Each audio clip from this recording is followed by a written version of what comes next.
को powered by Vimal. Vimal, बोलो जुबा केसरी. आपल्यावर प्रहारचे अध्यक्ष बच्चूभाऊ कडू आहेत. भाऊ, सध्या विधानसभा निवडणुकांची तयारी आत्तापासूनच सुरू झाली आहे. लोकसभेचा निकाल पाहता राज्यामध्ये काय होईल याची बरीच चर्चा आत्तापासूनच सुरू आहे. विशेषतः महायुतीला मोठा फटका बसला. आगामी विधानसभेतलं काय चित्र राज्यामध्ये पाहायला मिळू शकेल, विशेषतः प्रहारची भूमिका काय असेल? खरं तर लोकसभा चे निकाल गृहीत धरून विधानसभेचं चित्र जे रंगवलं जातं ते मूर्खपणाच आहे. याचा आणि विधानसभेचा निकालाचा काही तीळमात्र संबंध नाही. म्हणजे गावातल्या ग्रामपंचायत आले म्हणजे त्या भागातल्या विधानसभा जिंकता येतं असं ठरवणं म्हणजे महामूर्खपणा ठरेल. कारण लोकसभा निवडणुका ह्या वेगळ्या हेतूनं आणि वेगळ्या टार्गेटनं लढल्या जातं.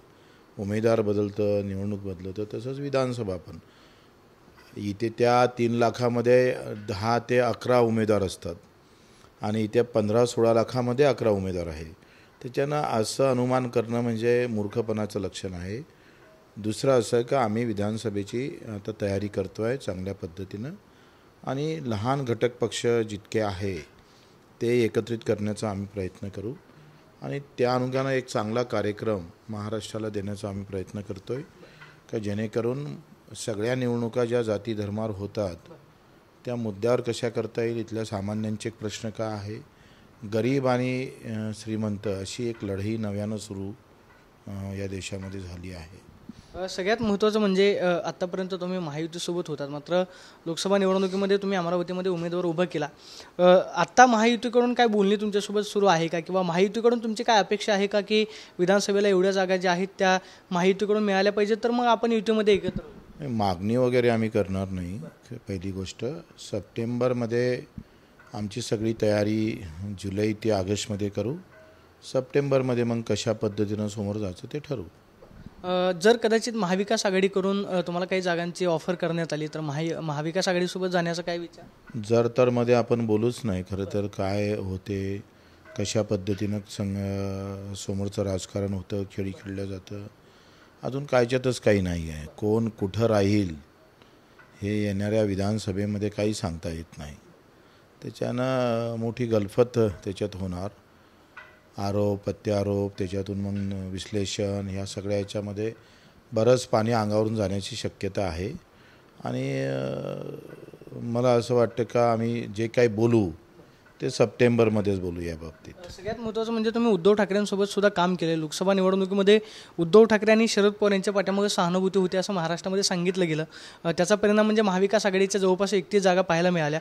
जर कदाचित विशेषतः स्वतः उद्धव ठाकरेंकडून बच्चू कडूंना हाक देण्यात आली तर बच्चू कडू उद्धव ठाकरे यांच्यासोबत सहानुभूतीपेक्षा ना, मी तुम्हाला कित्येकदा सांगतो आहे का ही धर्मयुद्ध झालं.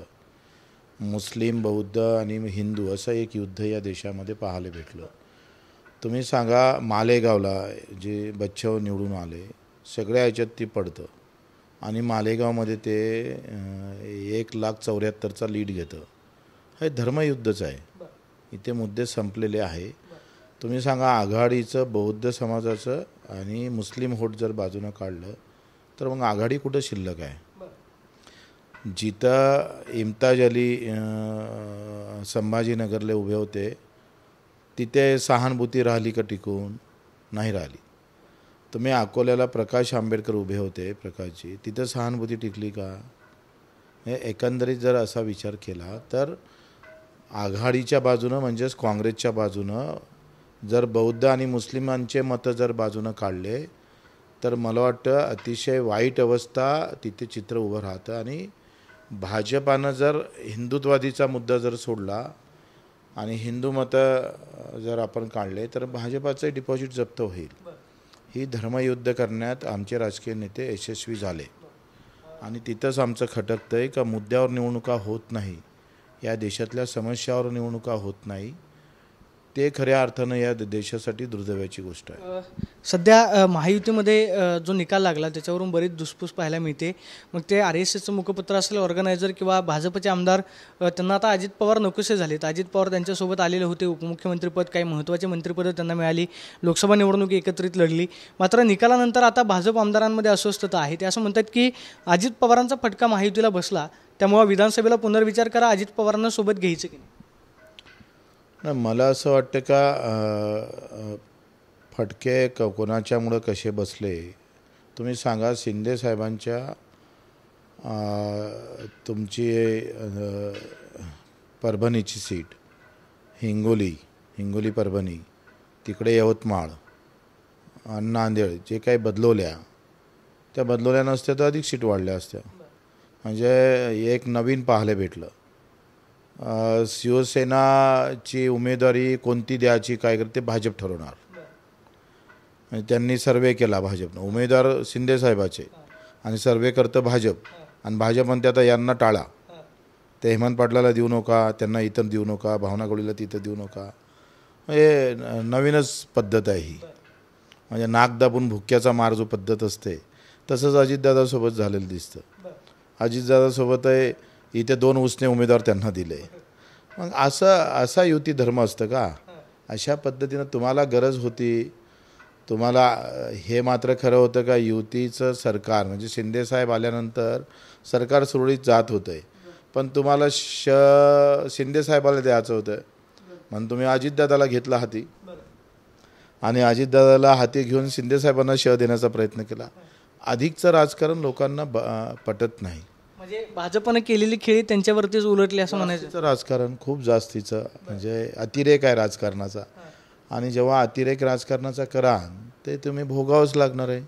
मात्र RSS सुद्धा असं म्हणतं की नाही अजित पवारांसोबत नेतेच होते, कार्यकर्ते नव्हते. अजित पवारांना सोबत घेतल्यामुळे आपली ब्रँड व्हॅल्यू कमी झाली. नाही, RSSला खरं तर मुळात मला असं वाटतं का पूर्ण देशामध्येच वेगळी खेळी खेळायची होती. RSS ते सक्सेस झालं नाही आणि त्याच्यामुळं आता निराशापोटी आलेलं त्यांचं एक वक्तव्य असेल. आणि RSS भाजपाचं खरं तर मूळ गाभाच RSS आहे.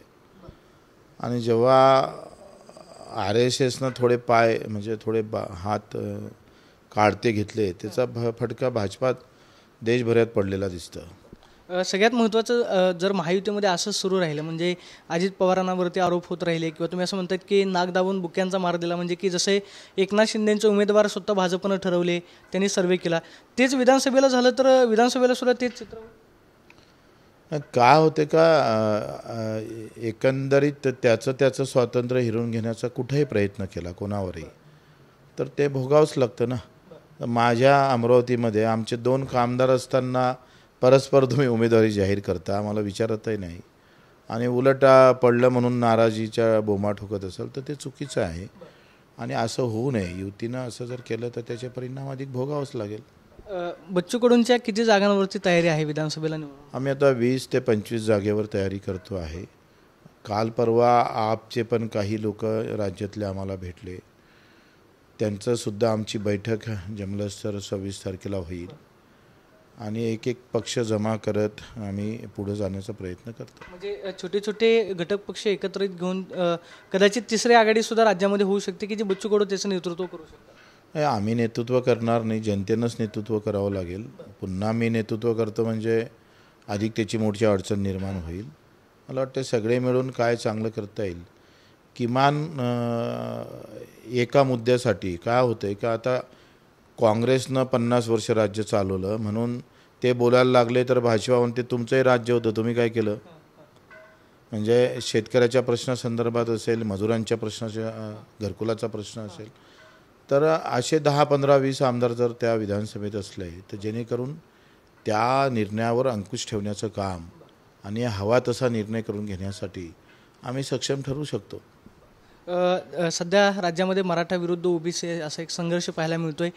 छगन भुजबळांनी काल समता परिषदेची बैठक घेतली. त्या बैठकीमध्ये त्यांचे कार्यकर्ते असं म्हणतात की छगन भुजबळांनी वेगळी भूमिका घ्यावी. म्हणजे शिवसेनेतून ज्यावेळेस ते बाहेर पडले त्यावेळेस ते आरक्षणाचा मुद्दा घेऊनच बाहेर पडलेले होते. छगन भुजबळांनी पुन्हा एकदा ती पाठीमागची पार्श्वभूमी जी आहे ते आजमावायला. मला असं वाटतं का छगन भुजबळांनी खरं तर ओबीसीचा मुद्दा देश पातळीवर त्यांनी मोठ्या प्रमाणात त्यावेळेस हाती घेतला होता. आत्ता जे काही या राज्यामध्ये मराठा आणि ओबीसी असा संघर्ष आहे हा खरं तर मिटवला पाहिजे आणि ओबीसीचंच आरक्षण का वाढवून घ्यावं त्यासाठी एकत्रितपणे जर लढा भुजबळ साहेब असेल, जरांगे पाटील असेल यांनी लढला तर फार चांगलं होईल. हा वाद नक्की कुठं मिटेल? म्हणजे की एकीकडे ओबीसी आंदोलन करतायत, दुसरीकडे मराठा जरांगे म्हणतात त्यांच्या मागणीवरती ठाम आहे. तुम्ही अनेक वेळा जरांगेंशी चर्चा सुद्धा केली. कधी कधी ते मिटवाचा पण नसते, मिटत असेल तरी मिटू द्यायचा पण नसतं, अशी काही शक्ती काम करत असतं. त्यांना दोघांनी जरी ठरवलं तर ते मिटणारही नाही. कारण देशामध्ये राज्यामध्ये ती व्यवस्था का होत आहे, धर्मावरची लढाई संपली आणि धर्मावर मतपरिवर्तन होत नाही तर जातीवर न्यावं लागतं लढाई. जाती आणि धर्माच्या मध्ये लढाई सोपी करता येतं, तो प्रयत्न चालू असेल. शेवटचा प्रश्न, रवी राणांनी पत्रामधून तुमच्यावरती एक आरोप केला की बच्चू कडू हे वसुलीबाज आहेत, विधानसभेच्या 20 जागा लढवायच्यात म्हणून ते महायुतीला प्रेशराईज करतात. आम्ही त्यांच्या सगळ्या आरोपाचं उत्तर कोर्टातून देऊ, त्यांना कोर्टात खेचू आणि एक सविस्तर पत्रकार परिषद आम्ही विधानसभा निवडणूक झाल्यानंतर देऊ. म्हणजे रवी राणांनी जे आरोप केलेत त्या आरोपांच्या विरोधामध्ये तुम्ही अब्रुनुष्कानीचा दावा करा? हां, 2 दिवसात आमच्या नोटीस त्यांना जाईल. त्यांनी आत्तापर्यंत जे जे आरोप केले त्यांनी ते कोर्टात सिद्ध करावे. म्हणजे कोर्टातच त्यांना उत्तर द्यावं? हां, कोर्टातूनच उत्तर देऊ. तर आपण पाहतोय की रवी राणा यांनी जे आरोप केलेले आहेत त्या आरोपांना मी कोर्टामध्ये उत्तर देऊ. मात्र विधानसभेच्या 20 ते 25 जागांवरती प्रहार पक्ष जो आहे तो तयारी करतोय आणि आगामी विधानसभा निवडणुकीच्या पार्श्वभूमीवरती राज्यामध्ये काय घडामोडी घडतात हे पाहावं लागेल, अशी प्रतिक्रिया बच्चू कडूंनी दिल्याचं पाहायला मिळते. कॅमेरा पर्सन आणि दहातोंडेसून मी प्रदीप कापसे, TV9 मराठी, पुणे. को पावर्ड बाय विमल. विमल बोलो जुबा केसरी.